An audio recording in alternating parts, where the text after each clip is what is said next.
Hello guys, कैसे हैं आप लोग। आपका स्वागत है हमारी इस खास क्लास में दोस्तों। और आज हम बात करने वाले हैं उन सारे बच्चों से जो बच्चे एग्जाम देने वाले हैं नेक्स्ट ईयर में, जिनका मेन टारगेट है कि 2025 में वो एग्जाम क्वालिफाई करें, सिलेक्शन लें। तो ये वीडियो उन सारे बच्चों को जरूर देखना चाहिए जो बच्चे अपने एग्जाम की तैयारी करना शुरू करने वाले हैं दोस्तों। तो इस क्लास में जो हमारा टॉपिक है वो हमारे पीछे आपको दिखाई पड़ रहा है, लिखा हुआ है जर्नल अवेयरनेस ही दिलाएगी बैंक एग्जाम में फाइनल सिलेक्शन। ठीक है, तो मैंने ये बोला, देखो भाई, अगर हम बैंक एग्जाम की बात कर रहे हैं फॉर एग्जांपल, तो प्री एग्जाम होता है, मेन एग्जाम होता है। अब दोस्तों प्री एग्जाम की अगर हम बात करें तो प्री एग्जाम में मैथ आती है, रीजनिंग आती है और इंग्लिश भी आती है। ठीक, अगर आप वो एग्जाम क्वालिफाई करेंगे तो आप मेंस से पहुंचेंगे। अब मेंस में दोस्तों क्या होता है, क्वांट, रीजनिंग, इंग्लिश, जीए भी आता है दोस्तों। तो आप बोलेंगे सर आप क्या बात कर रहे हो, क्वांट, इंग्लिश, रीजनिंग के बिना सिलेक्शन तो होता ही नहीं है, वरना हम प्री एग्जाम क्वालिफाई नहीं करेंगे, मेंस कैसे पहुंचेंगे। और जब मेंस में पहुंच जाएंगे तभी तो वेटेज होता है ना क्वांट का, रीजनिंग का। तो आप ये कैसे बोल सकते हैं कि जीए ही आपका फाइनल सिलेक्शन कराएगी। जी हाँ, ये मैं बोल सकता हूं दोस्तों। 2014 में मैंने खुद एग्जाम क्वालिफाई किया है और I got 38 marks out of 14 GA and I got bank of Baroda. ठीक, तो मेरी भी स्ट्रेटजी थी दोस्तों उस समय। तो मैंने क्या स्ट्रेटजी बनाई थी और मैं क्यों बोल रहा हूं, ये पूरी वीडियो आप ध्यान से देखिए तो आपको मालूम चलेगा what is the importance of GA in your examination. दोस्तों शुरुआत करते हैं, ठीक है। सो गाइस, अगर हम बात करते हैं जनरल अवेयरनेस की, तो जीए जो हमारा है दोस्तों, ये जो सब्जेक्ट हमारा है, ये किसी भी प्री एग्जाम में नहीं आता। जीए किसी भी प्री एग्जाम में दोस्तों नहीं आता। ठीक, जीए बस दोस्तों आता है मेन एग्जाम में आता है। ठीक, तो मेंस एग्जाम में अगर ये आता है तो हम क्यों बोल रहे हैं कि जीए ही हमारी फाइनल सिलेक्शन कराएगी। देखिए दोस्तों, तो पहली बात हमको जानना ये होता है कि हम कौन कौन से एग्जाम देने वाले हैं इस पूरे साल भर में। जैसे फॉर एग्जांपल, आपके पास पहला एग्जाम जो बेटा आएगा वो आएगा आरआरबी पीओ का और आरआरबी क्लरिकल का। ठीक है, आप बेटा ये एग्जाम देते हो, तो बेटा इन एग्जाम में क्या होता है, यहां पर भी पहले आपका बेटा प्री होता है, फिर आपका मेंस होता है। और यहां प्री की बेटा बात करें तो यहां बेटा प्री में क्वांट केवल आती है और केवल रीजनिंग आती है, यहां पे इंग्लिश भी नहीं आता है। जब हम प्री एग्जाम क्वालिफाई कर लेंगे दोस्तों, तो यहाँ पे क्वांट भी आती है, रीजनिंग भी आता है, इंग्लिश और हिंदी का ऑप्शन हमारे पास होता है दोस्तों, फिर जीए बेटा आता है, फिर कंप्यूटर हमारा आता है। तो ये ग्रामीण बैंक की हम बात कर रहे हैं आपसे, ठीक है, केवल ग्रामीण बैंक कर रहे हैं। तो दोस्तों एक बार ध्यान देना, quant, reasoning, English, Hindi oblique GA, फिर कंप्यूटर। तो बेटा कंप्यूटर भी इसमें आता है। तो आप बोलेंगे सर एक बात बताइए, ग्रामीण बैंक में कंप्यूटर भी आता है, इंग्लिश और हिंदी भी आती है, तो हम जीए पर इतना फोकस क्यों करें। हम अभी केवल देखो, मैं एग्जाम की बात कर रहा हूं, मैं तुम्हारे सामने सारे एग्जाम की बात करूंगा, आईबीपीएस क्लरिकल पीओ और state bank of India clerical PO, सारी बात करेंगे दोस्तों। ठीक है, अब देखिए, सो गाइस, अगर हम आरआरबी की बेटा बात करें तो इनका पैटर्न थोड़ा चेंज हुआ। तो बेटा पैटर्न चेंज करने का मतलब ये होता है कि अब सेक्शनल टाइमिंग बेटा मिलती है आपको। अब वो प्री मिलती है, मेन से मिलती है दोस्तों। तो बेटा मेंस की बात करें तो बेटा जीए में आपको बस 15 मिनट मिलते हैं और आपको 40 क्वेश्चन करने होते हैं। चाहे बेटा पीओ हो चाहे क्लरिकल हो, दोनों में 40 क्वेश्चन दोस्तों आते हैं। ठीक, सो देखो मैं बात कर रहा हूं स्ट्रेटजी की। जब मैंने अपनी पढ़ाई शुरू की थी तो मैंने भी क्वांट में पढ़ना शुरू किया, रीजनिंग, तो मुझे दिक्कत आ रही थी। एक्चुअली मैं बायो का स्टूडेंट हूं, तो मैंने क्वांट केवल हाई स्कूल तक पढ़ा है, तो मुझे थोड़ी दिक्कत आ रही थी। जब मैं देखा, मैंने मॉक टेस्ट देना शुरू किया दोस्तों, तो मुझे लगा कि मैं क्वांट में काफी पीछे हूं, तो मैंने मेहनत भी किया। लेकिन दोस्तों जब मैंने बार बार अपने मॉक टेस्ट को एनालिसिस किया विद द टॉपर्स एंड मेरे दोस्त यार जो भी थे, तो मैंने देखा कि क्वांट और रीजनिंग में हमारे मार्क्स लगभग बराबर ही आते हैं। ठीक, और ऐसे बच्चे होते हैं जो सोचते हैं कि हम एग्जाम के टाइम पे जीए पढ़ लेंगे, हमारा हो जाएगा। बट दोस्तों जीए का जो लेवल है वो भी काफी टफ हो गया, काफी डीप में क्वेश्चन पूछे जाते हैं दोस्तों, और ऐसे क्वेश्चन पूछे जाते हैं जो मतलब काफी डीप में आते हैं। ठीक, तो मैंने ये देखा था अपने एग्जाम टाइम पे कि यार जनरल अवेयरनेस में उतनी मेहनत कर नहीं रहे, लोग इसे बात के लिए छोड़ देते हैं। तो मैंने इसको पकड़ा दोस्तों, मतलब मैंने क्वांट पर मेहनत की, मैंने रीजनिंग मेहनत की, बट मैंने जीए छोड़ा नहीं। और बेटा उसका प्रतिफल मुझे ये मिला कि मेरे 38 मार्क्स आए थे और काफी अच्छे नंबर के साथ मैं पास हो गया था, क्योंकि मैंने वहां पर मेहनत की जहां पर कोई उतनी मेहनत कर ही नहीं रहा था। तो बेटा इसे हम बोलते हैं कॉम्पिटिटर एनालिसिस। तो क्या आप कॉम्पिटिटर एनालिसिस करते हैं दोस्तों? अगर बेटा हम जीए की बात करें, कट ऑफ कितनी आती है पता आपको? 1 नंबर, 2 नंबर, 3 नंबर, इतनी आती। मैक्सिमम दोस्तों बच्चे, जितने बच्चे एग्जाम देते हैं मेंस का, अगर इनको हम 100% माने बेटा ना, तो बेटा 80% बच्चों के मार्क्स अंडर 10 ही रहते हैं, अंडर 10 रहते हैं 80%। कुछ ऐसे बच्चे बेटा होते हैं जिनके मार्क्स होते हैं 10 से 20 के बीच में, और 5 to 6% होते हैं जिनके मार्क्स 20 प्लस आते हैं। तो बेटा कहने का मतलब ये बात तो हमको पता है। अच्छा, जीए में ऐसा तो है नहीं बेटा कि कोई बाहर से क्वेश्चन पूछ रहा है। आपको पता है कि हमें 6 मंथ का 7 मंथ का जीए पढ़ना है। अगर हम 20 प्लस मार्क्स लेके बेटा आएंगे ना, तो हम फाइनल सिलेक्शन में आ जाएंगे। आपने कभी गौर किया कट ऑफ के बारे में दोस्तों? आपके जीए, आपके एग्जाम में कट ऑफ कितनी आती है? 70 नंबर, 75 नंबर, 80 नंबर, और जीए का सेक्शन 40 नंबर का होता है। अगर आपने 20 प्लस मार्क्स सिक्योर कर लिए आरआरबी में, तो आपका सिलेक्शन होना ही होना है, अगर आपने सब कुछ क्वालिफाई ठीक से किया है तो। जितने मार्क्स यहां बेटा बढ़ेंगे ना, उतना आपका सिलेक्शन चांस बढ़ेगा। क्योंकि गाइस क्या है, क्योंकि बेटा ये आपका है गेम चेंजर। तो एक तो जीए का इंपॉर्टेंस ये हो गया दोस्तों। दूसरी हम बात करें तो चूंकि अब दोस्तों आपने एग्जाम क्वालिफाई कर लिया मान लीजिए, लेकिन मेंस आपने क्वालिफाई किया, अगर आपको पीओ बनना है तो इंटरव्यू देना पड़ेगा बेटा। तो बेटा इंटरव्यू में फिर से एक बार आपको जनरल अवेयरनेस पर फोकस करना पड़ता है। तो जब आपको पता है कि हमारे मेंस एग्जाम में ये आना है या हमारे इंटरव्यू में आना है, तो हम क्यों ना पढ़ें इसे? तो ऐसे बहुत सारे बच्चे होते हैं जो कि पहले प्री पढ़ लेते हैं, अब उनको पता नहीं कि वो प्री क्वालिफाई हो पाएंगे या नहीं हो पाएंगे। अब जब वो प्री क्वालिफाई का रिजल्ट आ जाता है, तब वो मेंस का झुकते हैं, यानी गाइस 10 से 15 मिलते हैं बस। अब तो 10 to 15 डेज आपको मिलते हैं, तो इतने में आप कवर नहीं कर पाएंगे और मार्क्स आपके फिर नहीं आएंगे और आपका सिलेक्शन हो नहीं पाएगा। मेरा ये मानना है दोस्तों कि आपने निर्णय लिया है सिलेक्शन लेने का, तो ऐसा काम करते ही क्यों है? आज थोड़ी परेशानी उठा लोगे तो कल फायदा तुम्हें होना होना। और आप ये पंचवर्षीय योजना के लिए नहीं क्लास में आए ना कि 5 साल पढ़ेंगे फिर सिलेक्शन ले लेंगे।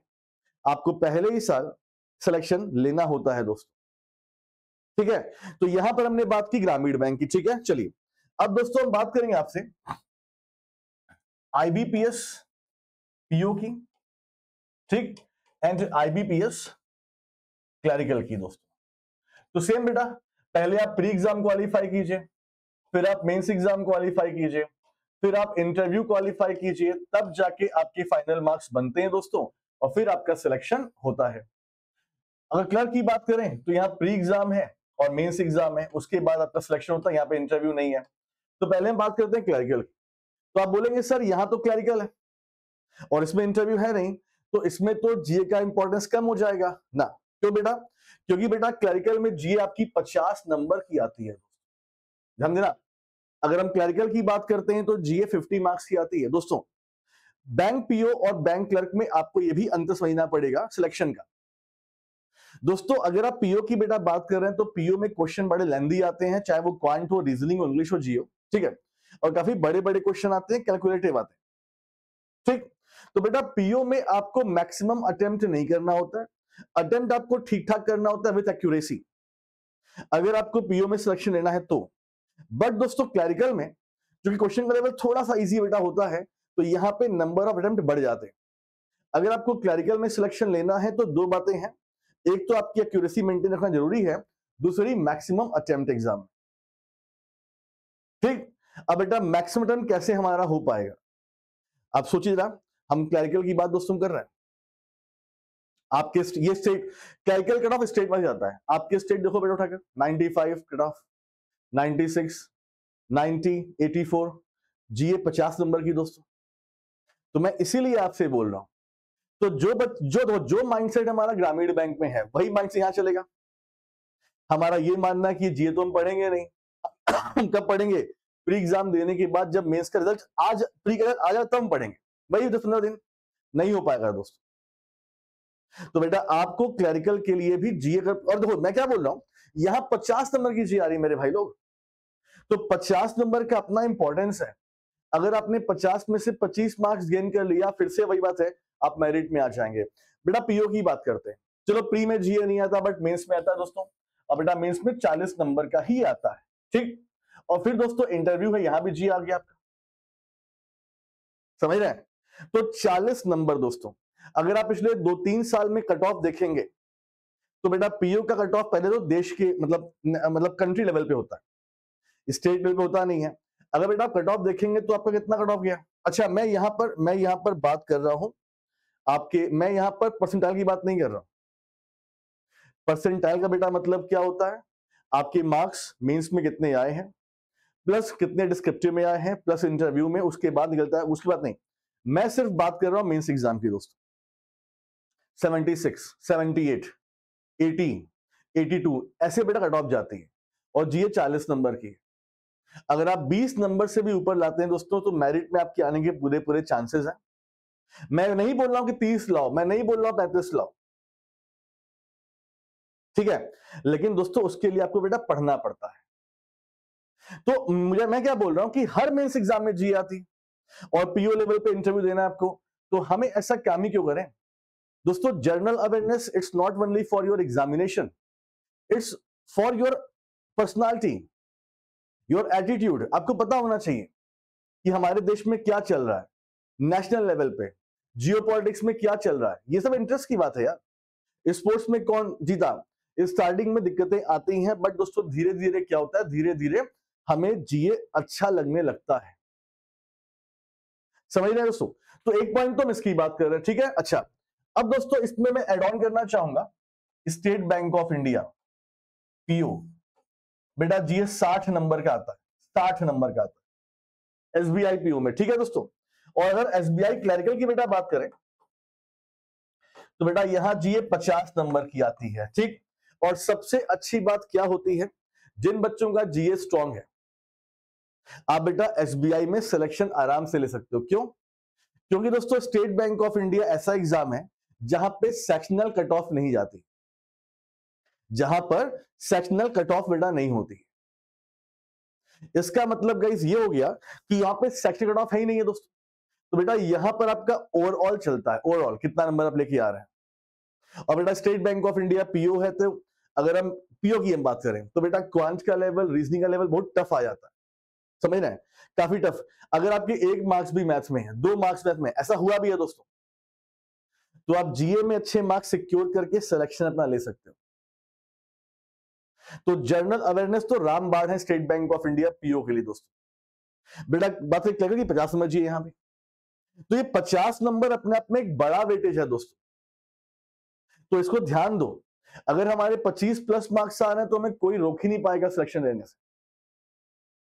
तो मैं इसीलिए आपसे बोल रहा हूं कि जनरल अवेयरनेस ही आपका फाइनल सिलेक्शन कराएगा, क्योंकि मैं फिर बोल रहा हूं कि पूरे ऑल इंडिया लेवल पर क्वांट रीजनिंग आप कभी कंपेयर कर लेना, ये मार्क्स दोस्तों बच्चों के बराबर ही आते हैं, क्योंकि बच्चे इस पे बराबर ही मेहनत करते हैं। सिलेक्शन बेटा वो लेता है जो देखो, पहली बात आपको क्वांट पे रिसर्च नहीं करनी है, ना तो रीजनिंग पर, ना तो इंग्लिश पर, ना तो जीए, आपको सिलेक्शन लेना है दोस्तों। तो बेटा सिलेक्शन का मतलब ये होता है वो काम कीजिए जो दूसरे नहीं कर रहे हैं आपके सामने। स्ट्रेटजी है दोस्तों ये अपनी। मैंने तो ऐसे ही एग्जाम क्वालिफाई किया, ठीक है। चलिए, सो गाइस ये बात हमने कर ली आपसे। अब जो ऐसे बच्चे हैं जो जानना चाहते हैं कि सर जनरल अवेयरनेस ठीक है हम पढ़ना है हमको, और नेक्स्ट ईयर से हमारे एग्जाम से हमारे, तो हम जीए कैसे पढ़ें, आपको हम कैसे फॉलो करें। तो बेटा देखिए अभी नवंबर 1 चल रहा है और मेरा मानना यह कि जो बच्चे 25 से एग्जाम की तैयारी कर रहे हैं उन्हें आज से लग जाना चाहिए, specially for the quant, for the reasoning and for the English. अब बेटा जीए की बात करें बेटा, देखिए तो बेटा जीए जो आपका है वो 3 पार्ट में डिवाइड है। जीए जो आपका बेटा होता है वो 3 पार्ट में डिवाइड होता है। 3 पार्ट का मतलब है करंट अफेयर्स, एक बेटा आपका बैंकिंग फाइनेंशियल अवेयरनेस, और एक बेटा आपका स्टैटिक जीए। ये 3 पार्ट में डिवाइड होता है, ठीक है दोस्तों। और तीनों का अपना अपना इंपॉर्टेंस है एग्जाम में। तो मेरा मानना यह कि आप लोग यहां शुरुआत कीजिए, सबसे पहले यहां वाला सिलेबस कंप्लीट कर लीजिए अपना 2-3 महीने में दोस्तों, तब तक जनवरी आ जाएगी, फिर आप यहां बेटा फॉलो करिएगा। तो करंट अफेयर्स के लिए अभी हमारी क्लास कहां पर होती है, बैंकर्स में चैनल पे होती है, तो वहां पे आप फॉलो कीजिएगा, मुझे जनवरी से फॉलो कीजिएगा। अभी आप लोग अपना ये सिलेबस कंप्लीट करिए, ये और ये सिलेबस जो बेटा कहां पर होता है अनअकैडमी पे हमारी क्लास होती है। और चूंकि आप लोग नेक्स्ट ईयर की तैयारी कर रहे हैं दोस्तों, तो आपके लिए इस समय सबसे बढ़िया मौका बेटा क्या, देखिए दोस्तों सबसे अच्छा मौका है लेवल अप बैच दोस्तों। तो अब बैंकर बनने का सपना अब होगा पूरा। तो बेटा हमने आपके लिए एक फाउंडेशन बैच आज 13 तारीख से मतलब कल से लॉन्च कर दिया। तो 13 से दोस्तों ये हमारा बैच लाइव हो रहा है, जहां पर आपको हम पढ़ाने वाले हैं पूरा फाउंडेशन बैच, बिल्कुल बेसिक से लेके हाई लेवल तक, मतलब ऐसे बच्चे जो कि अभी एग्जाम की तैयारी करना शुरू किए हैं तो इस बैच में आके पढ़ सकते हैं। दोस्तों ये बैच इतना इंपॉर्टेंट क्यों है? क्योंकि बेटा हमने इसे अभी लॉन्च कर दिया है, यानी आप मिड नवंबर से पढ़ोगे, नवंबर पढ़ा आपने, दिसंबर पढ़ा आपने, जनवरी फरवरी मार्च तक आप पूरा अपना सिलेबस कंप्लीट कर लोगे। फिर दोस्तों आपके पास रिवीजन का टाइम मिल जाएगा। तो जो एग्जाम्स आपके आएंगे जैसे आरआरबी हो गया या नेशनलाइज्ड बैंक हो गए या स्टेट बैंक ऑफ इंडिया, तो तब तक आपके सिलेबस कंप्लीट भी हो चुके होंगे और आपने कई बार रिवाइज भी कर लिया होगा। तो लोगों से आगे रहना है दोस्तों आपको, तो आपको ऐसे बैच ज्वाइन करने चाहिए। तो बेटा इस बैच को बेटा ज्वाइन करने के लिए आपको इनरोल करना पड़ेगा, लिंक इन द डिस्क्रिप्शन। देखो अब मैं बेटा यहाँ जीए पढ़ाऊंगा, अरुण सर यहाँ पे क्वांट पढ़ाएंगे, विशाल सर इंग्लिश पढ़ाएंगे, पुनीत सर रीजनिंग पढ़ाएंगे, ठीक है। देखिए दोस्तों अब गाइस देखो स्टार्ट डेट 13 नवंबर, तो बेटा 13 मतलब कल से ये हमारा बैच लाइव बेटा हो रहा है। और अच्छी बात क्या है, अगर आप अनअकैडमी 1 साल के बेटा लोगे तो आपको 6 मंथ का बेटा एक्सटेंशन मिल रहा है मात्र 2799 2799 में केवल आपको दोस्तों 12 महीने प्लस 6 महीने यानी 18 महीने के लिए अनअकैडमी आपको बेटा मिल रहा है, ठीक है। देखिए दोस्तों अब गाइस देखो तो बैच फीचर्स क्या है बेटा, तो लर्नर टाइप बैंक, जो बच्चे बैंक की तैयारी कर रहे हैं वो इस बैच को ज्वाइन कर सकते हैं।